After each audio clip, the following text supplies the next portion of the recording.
For listeners out there and just maybe any kids that are in college right now or maybe headed to college, what were some things that, during that time just made you want to just continue to fight through it when you probably could have transferred somewhere else and, got off and did your thing and had the stats, had the numbers and doing those things, but you stuck it out to, stay at Illinois. What made you, choose that route?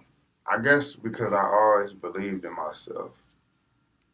And I say that to say, even though during the season, statistically, I probably didn't get exactly what I wanted.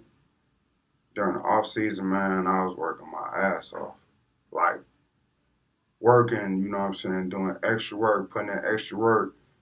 And, even during the season, so I always felt like it was eventually going to be my time. And, I was in there, when, because I graduated early. So I was able to, I had online classes for my master's. So I was able to go in there when guys, doing class, in that class, I was able to go in there and put in extra work. And unfortunately, it didn't, work out for me statistically in college. If nobody else seen the work God did, and he led me to, a better place.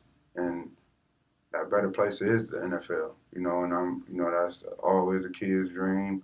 My route, just like probably just any other undrafted guy route, was different. Like if I can go back 7 years from now or 6 years from now, I wouldn't necessarily guess that I would, be a Pro Bowler, special teamer at that. You know what I'm saying? I thought I would have been, the next DeAndre Hopkins. Just because you always had those far dreams, but I feel like God always, has a plan.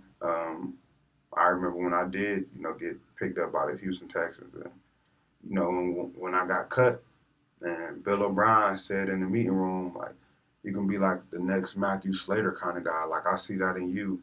Feel like your focus should be on special teams. I didn't take that as an insult at all because I knew my route. When I was doing like the pre-draft stuff, I saw Christian Kirksey one day. He like special teams, special teams, special teams, and it was like everybody just kept harping and putting that in my head. And it was something that I knew I did in college, but I didn't necessarily emphasize it as much.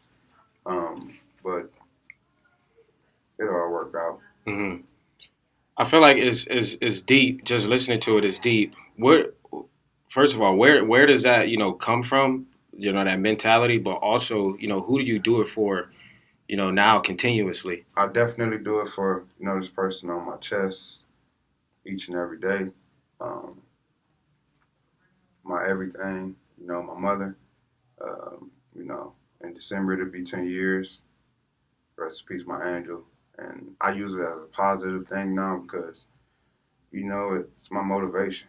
Keep me going. It's, this is the reason for my success. It's because of her. And, people, that's why I can't stop. Because I can never not make her proud. I can never not do the right thing. That's why I try to stay out the way. I try to stay out of trouble. Because I know this is what she want me to do.